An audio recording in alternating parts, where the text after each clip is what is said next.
हनुमान बुद्धिमान कहते भूते न भविष्यते, जिसके लिए ये कहा गया उस समय शंका आ गई।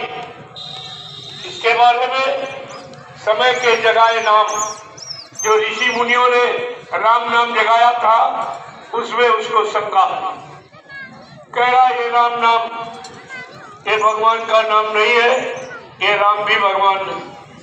बस इसी शंका में सोने की लंका खो बैठा। लंका में लंका चली गई और सब नष्ट नाबूद, कुछ नहीं। शंका विनाश का कारण होती, और आपने बड़े सच्चे गुरु में शंका की, तुमने दया का विनाश कर दिया। सब अच्छे सच्चे जो भी काम थे सब तुम्हारे दिल दिमाग से निकल, कुछ नहीं। इतना बारी आपने नुकसान कर। इसलिए प्रेमियों, ये तो समझने का विषय है, समझने का समय है, जागने का समय है। अगर सोते रहोगे तो जैसा पिछड़ा इतिहास वो मुसलमानों का, अंग्रेजों का ये देख रहे हो, वैसे तुम्हारा बना नहीं। तुम भी कुछ नहीं कर पाओगे। तुम्हारे अंदर तुम पहले से अंकुर उगाए हैं, अंकुरण हो गया नौकरशाही का। सब नौकरी के लिए दौड़ रहे, गरीब अमीर सब। पहले गरीब नौकर बनते थे, अब अमीर तो गरीबों के आगे नौकर बनने की इच्छा रखती। इसीलिए बेरोजगारी बढ़ गई, इसीलिए बढ़ी। और भाई जिनके पास कुछ नहीं है, जमीन नहीं, कोई साधन नहीं, कोई रुपया पैसा कुछ नहीं, बहुत गरीब, उनके लिए तो नौकर बनना ठीक। और जिनके पास सब कुछ भरा पड़ा, देखने वाला नहीं, गिनने वाला नहीं, संभालने वाला नहीं, वो नौकरी। क्यों? नौकरी का तरीका बड़ा गलत, भ्रष्टता का तरीका हुआ। लेकिन जब दूरदर्शी संविधान लागू होगा, तुम्हारे सबके दिल में एकदम हलचल होगी। दूरदर्शी संविधान में ये है कि महीने में 3 दिन, 29 दिन वो अपने क्षेत्र का भ्रमण करे।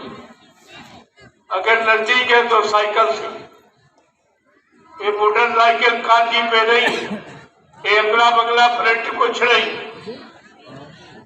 और 30 दिन, ये 29 दिन काज, एक दिन कागज सबमिट करेगा, फिर तो काजा बच्चा लोग ऐसे हाथ जोड़ते, तुम ऐसे हाथ जोड़ो कि हमको ये पद नहीं चाहिए, हमको प्रधानमंत्री राष्ट्रपति नहीं बनना, हमको सांसद विधायक नहीं बनना।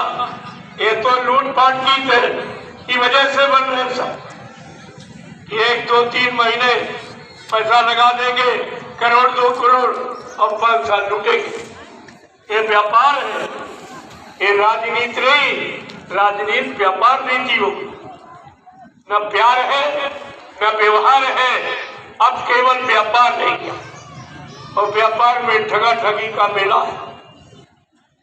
ये तो सब बिगड़ गया, सारी व्यवस्था आपकी बिगड़ गई, और कोई इस पर चिंतन नहीं करता, कोई बड़ी बुद्धि इस पर नहीं लगा रहा ये क्या से क्या हो रहा, ये कोई ऐसा हो रहा, क्यों सब जो नहीं।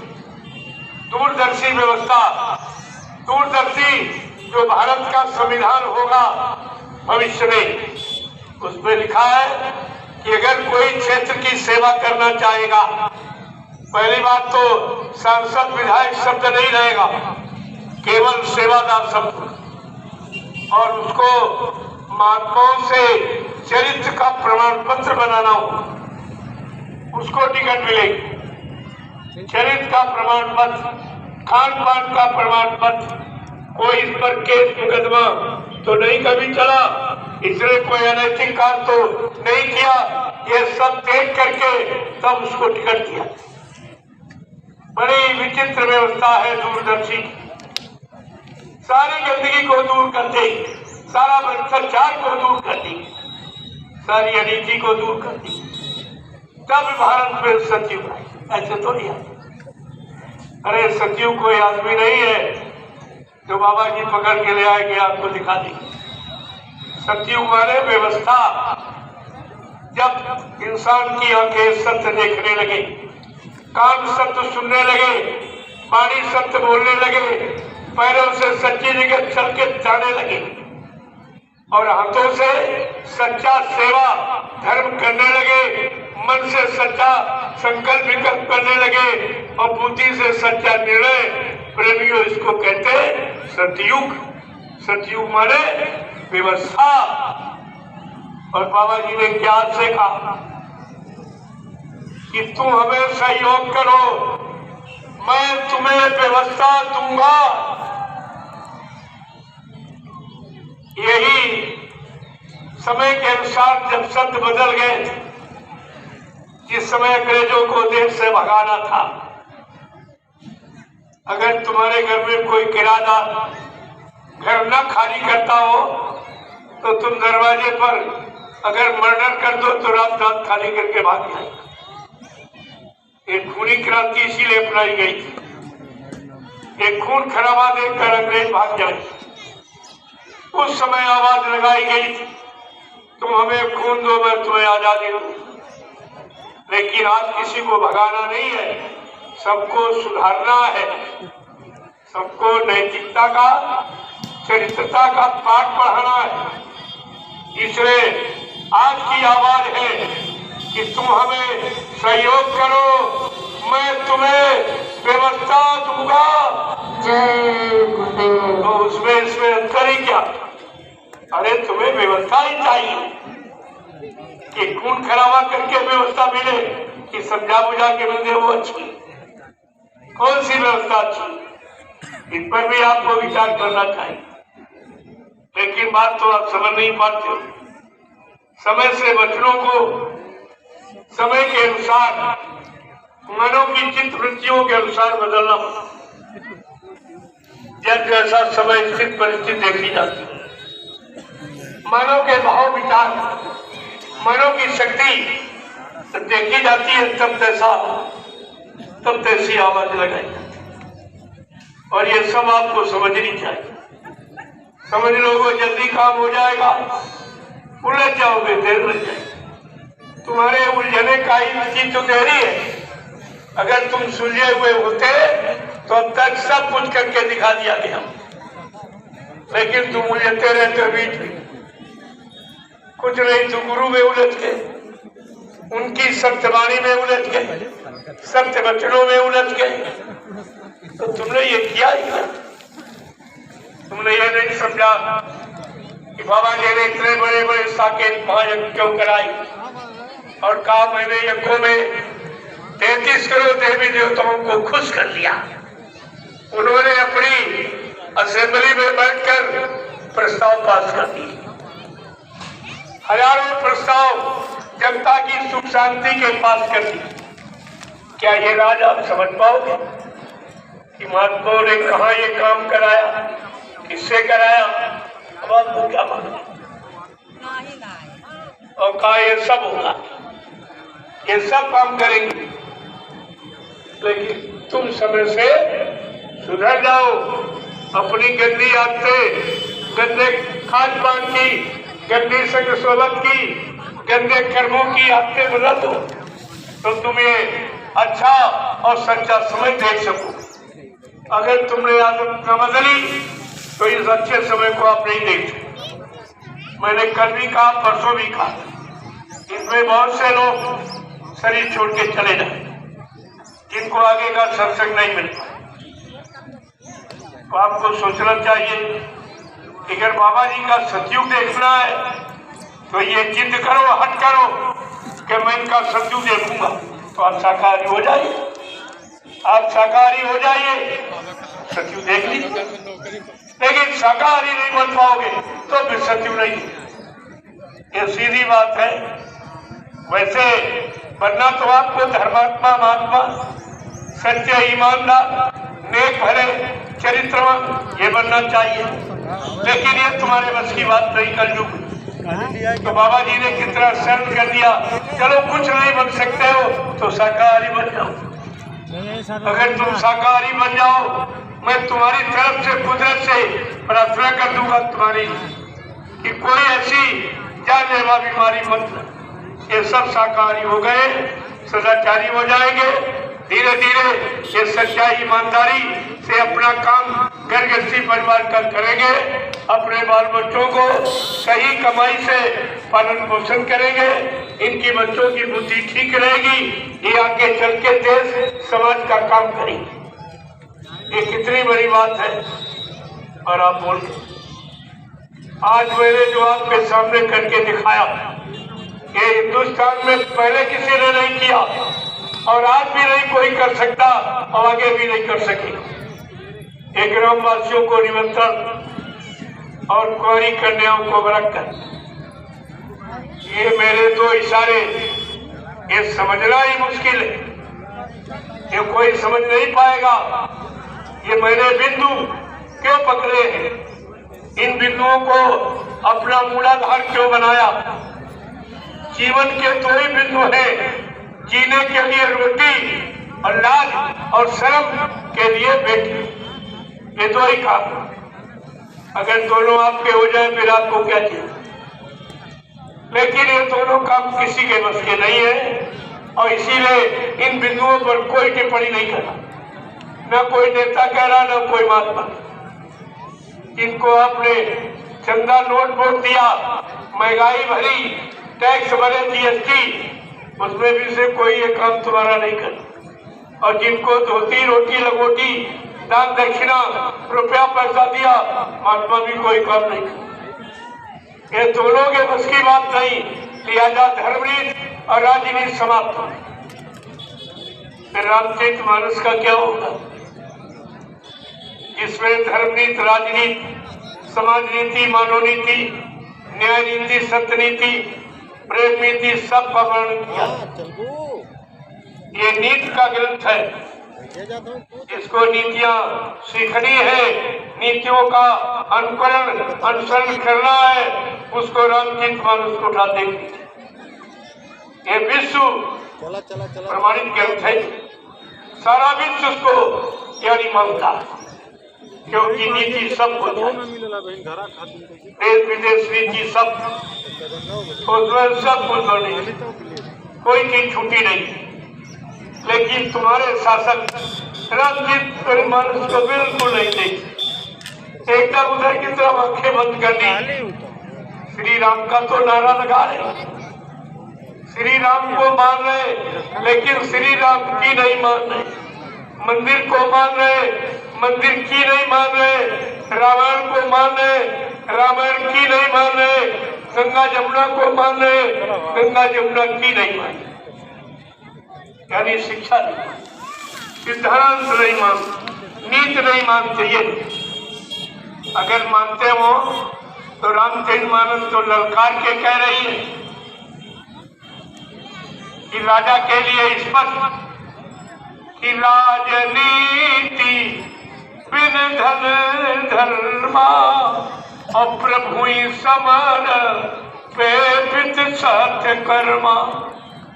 राजनीति बिना धार्मिक धन यानी गाड़ी कमाई की चलाई नहीं जाती। और तुम्हारे यहाँ राजनीति शराब ठेके खुलवा की, कहते इसमें बड़ी मुनाफा, इसमें मेरे कर्मचारी अधिकारियों का वेतन निकल जाता है। जब शराब का पैसा कर्मचारी अधिकारियों को दोगे, ये खाएंगे, अपने बच्चों को खिलाएंगे, तो इनकी बुद्धि कैसी होगी। जैसा करो आहार वैसे बने विचार, जैसा खाओ अन्न वैसा बने तन मन, जैसा पियो पानी वैसी वो बीमारी। इस धार्मिक देश के लिए ये सिद्धांत लागू। और रामचरित मानस क्या कही, बड़े बड़े साध संतों कि जासु राज प्रिय प्रजा दुखारी और सोन पयवस नरक के अधिकारी। रामचरित मानस कह रही है जिसके राज में प्रजा दुखी, वो राजा नरक में जाए। क्या ये लोग ये नहीं पढ़ते हैं, क्या इस पर विश्वास नहीं करते। रामचरित मानस जो लिखा वो सत्य, लेकिन पालन तो कोई। सारी प्रजा रो रही, चिल्ला रही,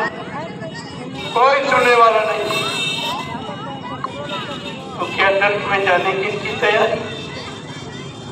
आखिरकार अगर इसको पढ़ लेते तो इस गुनाह से तो बच जाते। ये तो गुनाह पाप ये न करते, लेकिन कुछ नहीं, इनकी समझ में कुछ नहीं आ रहा। और जनता के लिए गोस्वामी महाराज ने क्या लिखा कि सुने खगपति इस समुझ प्रसंगा और बुध नहीं करही अधम कर संगा। कि बुद्धिमान पुरुष कभी अधर्मियों का, अत्याचारियों का, ये झूठ वादा खिलाफी करने वालों का कभी साथ नहीं करते। और आप लोग इन्हीं का साथ दो, इन्हीं वो सहयोग करते हो, तो फिर तुम्हारा क्या होगा। अपने बारे में सोचा है, जो चोर को सजा वही चोर के साथ रहने वालों को सजा मिलती, इसमें कोई अंतर नहीं। तो इतना तो आपको विचार करना ही चाहिए, लेकिन कोई विचार आपने नहीं, तो हालात दिन पर दिन बदलते आगे और खराब हो। अगर आप शाकाहारी न बन पाए तो आगे हालात बहुत खराब। इतनी बड़ी बड़ी जानलेवा बीमारी कुदरत ने तैयार कर रखी कि पल घड़ी मिनट नहीं लगेंगे, ये गांव के गांव, शहर के शहर, मुल्क के मुल्क साफ, कोई रहने वाला दिखाई नहीं देगा। इतने मकान खाली पड़े। आज आप एक एक इंच जमीन पे झगड़ा करते हो क्योंकि तुमको अपना भविष्य नहीं मालूम कि आगे तुम्हारे काले कारनामों के द्वारा तुम्हारा भविष्य कितना खराब बनने जा रहा। संत महापुरुष पहले से आपको जानकारी दे देते ताकि कोई ये न कहे कि महात्मा जानते थे तो बताया क्यों। इसलिए वो अपनी फर्ज अदायगी पूरी करते। तुम मानो न मानो ये तो तुम्हारा काम है, लेकिन वो अपनी फर्ज अदायगी पूरी करते।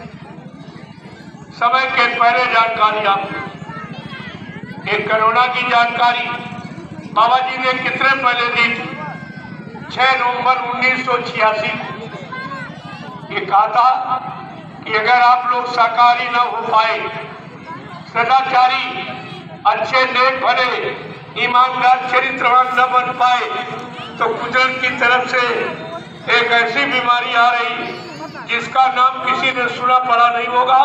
उसका नाम है कोरोना। कोरोना क्या ना करो तो बीमारी नहीं आएगी, अगर करोगे तो जरूर आएगी। तब उन्होंने कहा था अंडे मत खाना, अंडा मुर्गी का मासिक धर्म है, सबसे गलीज गंदगी, सबसे ज्यादा मन को विकृत करने वाला, मन में कामोत्तेजित भावना पैदा करने वाला ये गंदगी। आप अंडा मत खाना, किसी पशु पक्षी का मांस, मुर्दा मांस इस मनुष्य रूपी मंदिर में मत रखना, न परमात्मा नाराज हो जाए, क्योंकि ये मंदिर परमात्मा का बनाया और अपनी जीवात्मा के रहने के लिए बनाया। अगर उसकी जीवात्मा अंदर में रह रही है, अंदर में मुर्दा मांस ये पशु पक्षियों का डालोगे, या बुद्धि नाशक नशा, शराब है, गांजा, भांग, अफीम, चल, अगर ये सब डालोगे तो भगवान नाराज हो जाएगा, फिर वो ऐसी सजा देगा कि अपने आप को बचाना मुश्किल हो। ये सब आपको ध्यान में रखना चाहिए, लेकिन तुम्हारे अंदर कोई ध्यान नहीं और कोई इसमें बता नहीं रहा।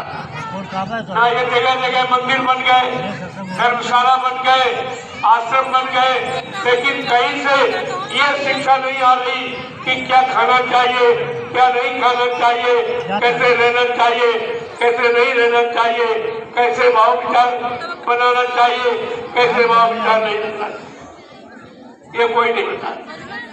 फिर हम रोटी खा रहे, सो रहे, इसके बाद इनको तो सबसे बड़ी सजा मिलेगी कि तुम धर्म का ठेका लिए थे, तुमने धर्म के बारे में क्या किया।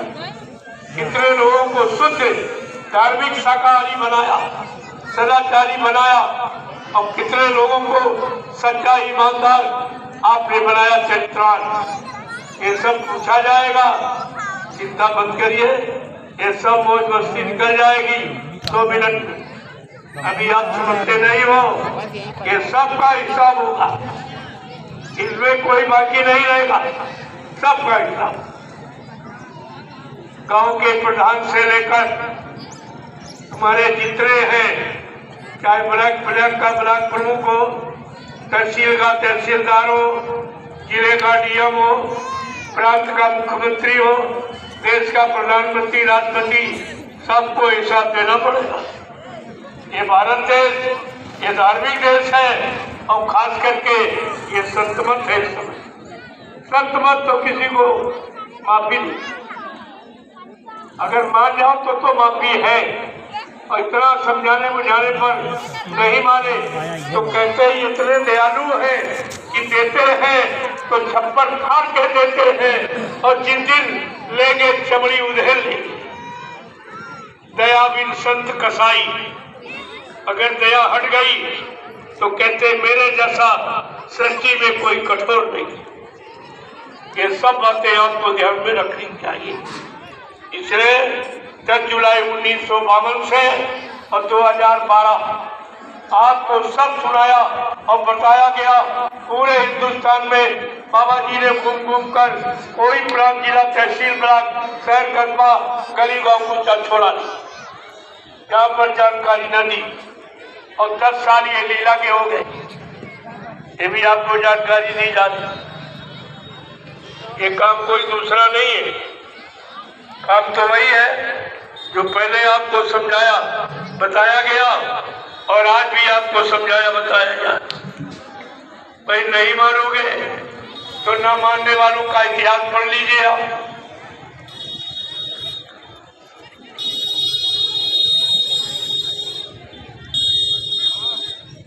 तो आपकी समझ में आ जाएगा कि भाई न मानने वालों का इतिहास क्या हो। जब भक्त प्रहलाद की अच्छी सच्ची बात उसका पिता हिरण्यकश्यप नहीं माना तो विनाश, न मानने का परिणाम विनाश। वो विद्वान ब्राह्मण रावण 4 वेद 6 7 18 पुराणों का गया था। उत्तम कुल पुलस्त करनाती, शिव वृक्ष पूजे वो महती। ऐसा कुलीन ब्राह्मण पुलस्त ऋषि के परिवार का, और जिसने अपनी अखंड तपस्या आराधना साधना से ही ब्रह्मा विष्णु महादेव को बसने करे, लेकिन समय के जगह नाम की महिमा को नहीं सुनी, उसको नहीं माना तो मारा गया।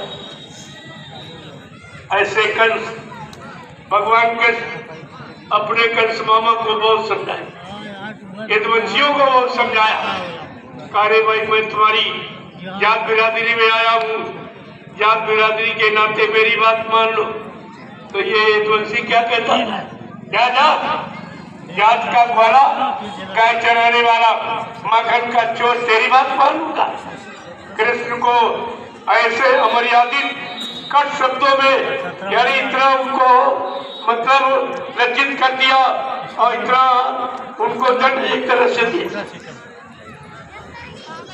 तो क्या हुआ परिणाम, जब कोई नहीं माना तो उनको मजबूर लाचार होकर 18 दिन की एक लीला, एक खेल करना पड़ा जिसको कहते हैं महाभारत। ये 56 करोड़ का सफाया, ये इस जाति के सफाई का इतिहास है। इसलिए इनको बहुत सचेत रहना चाहिए, बहुत सचेत कि हमें धर्म के मार्ग से हटना नहीं है, अच्छे सच्चे काम से हमें पीछे नहीं हटना। हमें संसदूर के बच्चों को मान के चलना है, क्योंकि तुम्हारा इतिहास विनाश का है। लेकिन नहीं, कुछ अब भी वही है, वही जात हमारे सामने खड़ी। अरे आप देखिए तो इसको, मैं नहीं कहता हूं तुम्हारा इतिहास, इतिहास को देखकर तो सबको समझ ले लेनी चाहिए, अपने में परिवर्तन कर लेना चाहिए, अपने गंदी नीति भाव में सुधार कर लेना। यही व्यक्ति की बुद्धिमानी कहलाती, जो समय रहते चेत जाए, जाग जाए, अपने को सही सच्चे रास्ते पर लाके खा गले उस समय का बुद्धिमान व्यक्ति कहलाता। वो बुद्धिमान तो आपने अगर नहीं कुछ कर पाया प्रेमियों आगे समय तो बहुत खराब समय। जब खराब समय आता है हमारा इतिहास भी बता रहा कि जब कोई सहारा नहीं, न देवी न देवता, न पत्थर न कागज, न तीरथ न मूरत, न पानी, हमारी कोई मदद नहीं, तब जगाए नाम का सहारा। प्रहलाद प्रमाण में है, प्रमाणित कर रहे कि प्रहलाद पे जगाए हरि नाम का सहारा दिया। गोस्वामी जी महाराज ने लिख के बताया कि नाम जपत हरि कीन प्रसादु अभक्ति शिरोमणि भय प्रहलादु कि ध्रुव संगलानी जप्यो हरि नाम। कितनी बड़ी बात कि ध्रुव प्रहलाद ने हरि नाम का जाप किया, उन्होंने अपना सुधार किया, अपना बचाव कर लिया। और जब अपने भाई को विभीषण ने समझाया तो लात मार के घर से निकाल दी। भक्त अपमान होने पर सजा कुदरत सुनाती है। जब भक्तों का अपमान होगा तो कुदरत सजा अब तो गंदा वो भी मारा गया। पहले आप समझिए ये जगाए नाम की महिमा है। आज भी कलयुग के जीवों को बचने बचाने के लिए समय के समर्थ दाता दयालु बाबा जय गुरुदेव जी महाराज ने जय गुरुदेव नाम जगाया और सिद्ध और कहा इसी नाम से तुम्हारा बचाव होगा, देश समाज का सुधार होगा और जीवात्मा का कल्याण भी होगा। क्योंकि ये समय की नाम नौका है जो भवसागर में लगाकर जीवात्मा को इसी नाम रूपी नौका पर बिठाकर उसके घर पहुंचाया जाएगा। प्रेमियों ये सब बात आपको समझ हर युग का नया नाम नए महापुरुष के द्वारा जगाया गया और उसी जगाए नाम से जीवों का काम किया गया। अब यह है जो नाम जिस मंडल मुकाम से आता है उस नाम का स्मरण करने से, उस नाम के अनुसार चलने से वो नाम उस लोक तक पहुंचा।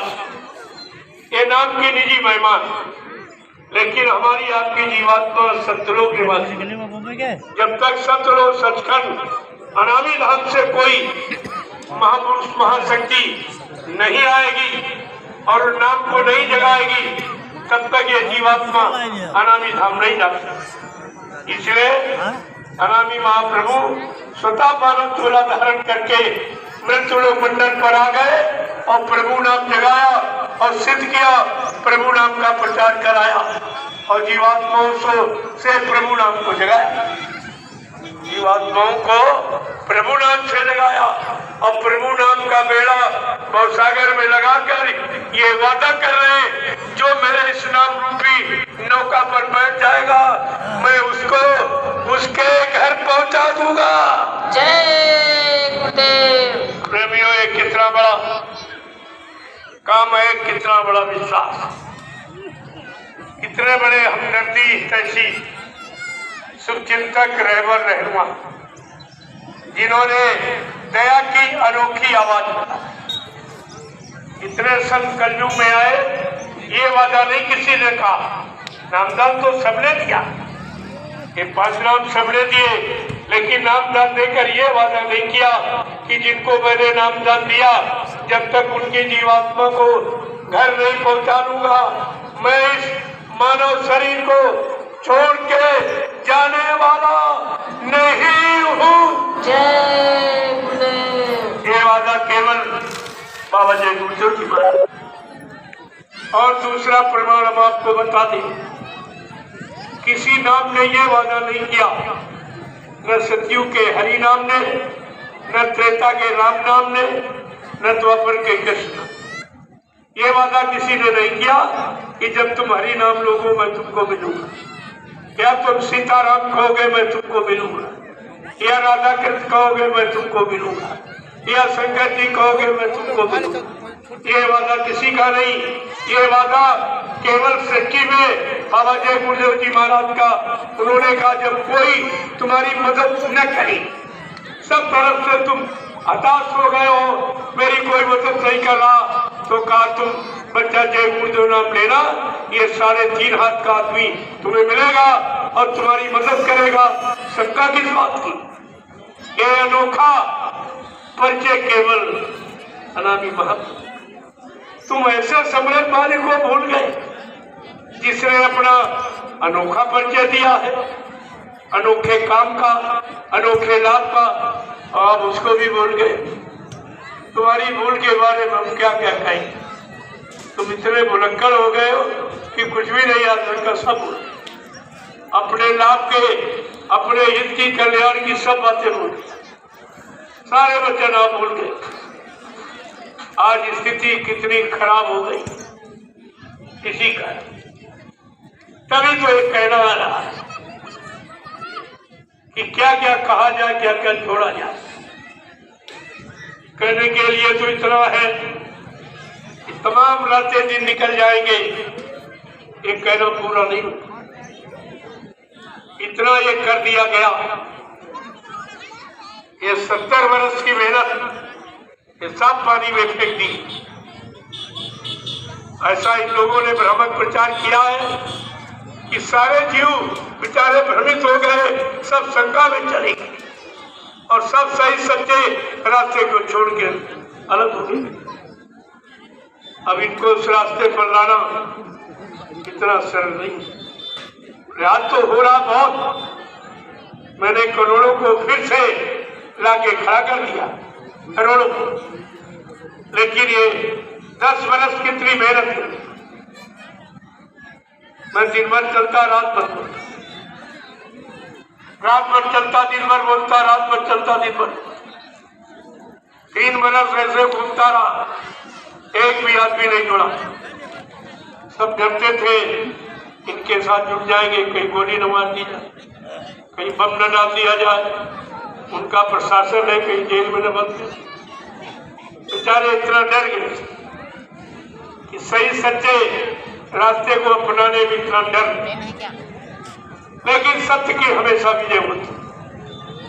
मैं अपने काम में निरंतर लगा रहा और धीरे धीरे आज ये 10 वर्षों में ये फुलवाड़ी थी आपके सामने, ये फुलवाड़ी। मैंने कोई निंदा आलोचना बुराई नहीं सिखाई, न किसी का हित करना, न किसी का अपमान करना, न किसी का नुकसान करना, ये नहीं सिखा। गुरु के अनमोल वचनों को सुना सुना के सत्संग के माध्यम से, और ये सब इनको याद करा करके और खड़ा करके ये सब खड़े हो गए गुरु की दया से। और आप देखते जाइए इतनी भारी संख्या थी। अब तो ऐसा लग रहा बहुत थोड़ा समय लगेगा, फिर ये सब संगठित हो जाएंगे, गुरु परिवार एकजुट हो जाएगा, ये फिर से परमार्थी आध्यात्मिक लाभ प्राप्त करने लगेंगे।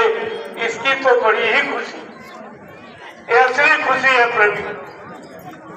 और ये सब आपके सामने हो रहा, मैंने तो किसी के लिए कुछ नहीं, पता नहीं क्या क्या लोगों ने मेरे बारे में कहा, वो ये है, वो है, ये बनते, वो बनते। मैंने कहा भाई, लोग कहते हैं, आपने कहा हमको हमारे पास समय नहीं, उनकी बात सुनो, हमको अपने काम से फुर्सत नहीं, हम किसकी बात सुने? तो निंदा आलोचना बुराई सब बड़े भद्दे श्रेष्ठ शब्दों का प्रयोग हुआ है। किराया खर्च करके पैसा मीडिया पत्रकारों को देकर कितना खराब खराब निकाला, ये सब मैं सुनता, लेकिन मैं अपने काम में लगा रहा। हमको अपने गुरु पर विश्वास है, अपने मालिक पर विश्वास, इसलिए इस काम को कोई रोक नहीं। और धीरे धीरे वो सत्य उजागर हो रहा, आप देख लीजिए। अब तो करोड़ों लोग, गाड़ी बहुत आगे निकल, अब सब बातें भूल गए लोग, लेकिन मैं अपनी चाल से चल, जैसा पहले वैसे आज और भविष्य। मेरे में कोई बदलाव आप नहीं पाओगे, न कोई इच्छा, न कोई तमन्ना, न कोई ख्वाहिश, कुछ कोई राजपाट, कोई धन दौलत, कोई प्रधानमंत्री, मुख्यमंत्री है। ये तो सबसे बड़ी गंदगी, ये राजा बनना सबसे बड़ी गंदगी है, सबसे राज और राज से नरका, और इसमें नहीं कुछ बनता।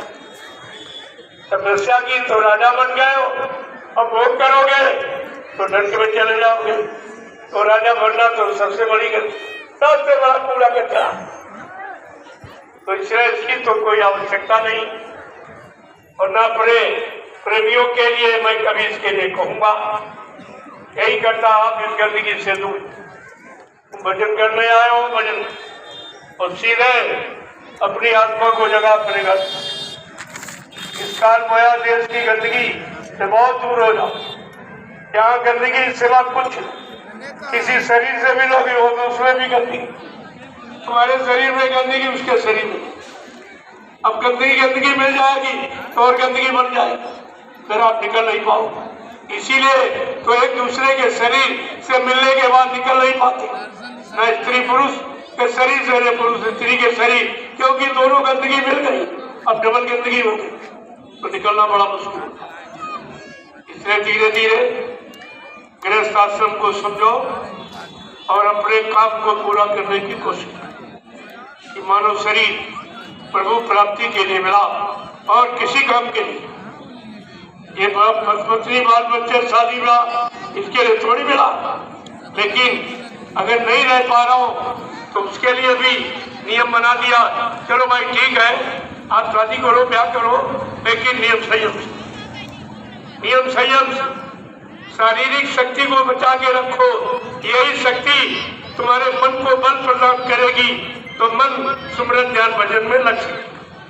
अगर शक्ति छीड़ कर दी तो मन ये फिर नहीं कर, तभी आपका मन कहते सुमरन में ही लगता, ध्यान में लगता, भजन में नहीं।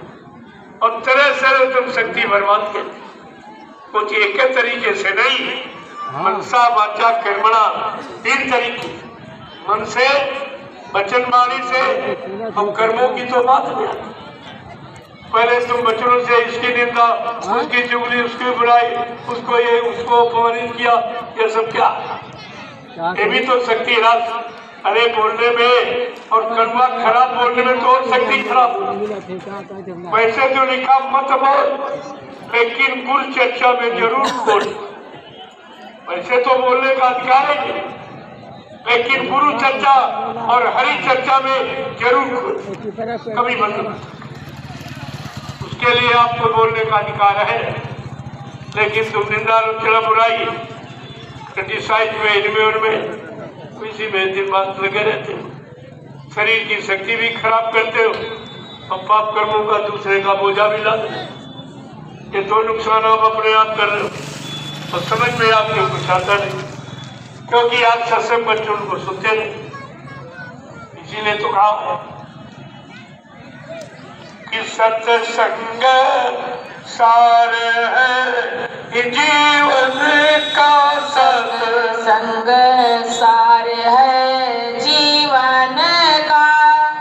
ये जीव बेचारा क्या जाने, जीव बेचारा क्या जाने, जो फंसे काल के चक्कर में, जो फंसे काल के चक्कर में। सत्संग में आना क्या जाने, सत्संग में आना क्या जाने। लोग काल माया के चक्कर में वो जी सत्संग में नहीं आते तो बेचारे सोते नहीं। अगर आ गए तो जहाँ कथा होती है वहाँ न रुचि लागे नर की, या सोवे या बातें करे इधर उधर, यहाँ आके ये करते या तो सो जाएंगे या उधर उधर की बातें करके न सुनेंगे न आस पास वालों को सुने। ये काल के जीव है, सत्संग में तो किसी तरह आ गए, कोई सुख कर्म किया होगा उसके कारण आ गए, लेकिन बच्चों को सुन रहे ये काम मुमकिन। इसलिए क्या करें, जिन सतगुरु दरस नहीं पाया, जिन सतगुरु दरस नहीं पाया, वो पुण्य कमाना क्या जाने, ओ पुण्य कमा जाने। सतगुरुआ देश नहीं माना, सतगुरु आदेश नहीं माना, वो पुण्य कमाना क्या जाने, ओ पुण्य कमाना क्या जाने। निंदा चुगली में फंसे जीव, निंदा चुगली में फंसे जीव, परमार्थ कमाना क्या जाने, परमार्थ कमाना क्या जाने। तो बेचारे सिखवा शिकायत करते, हमारा भजन नहीं बनता, हमारा ध्यान नहीं बनता, हमारा सुमरन नहीं बनता। ध्यान बना दीजिए, आँख खोल दीजिए, कान खोल दीजिए।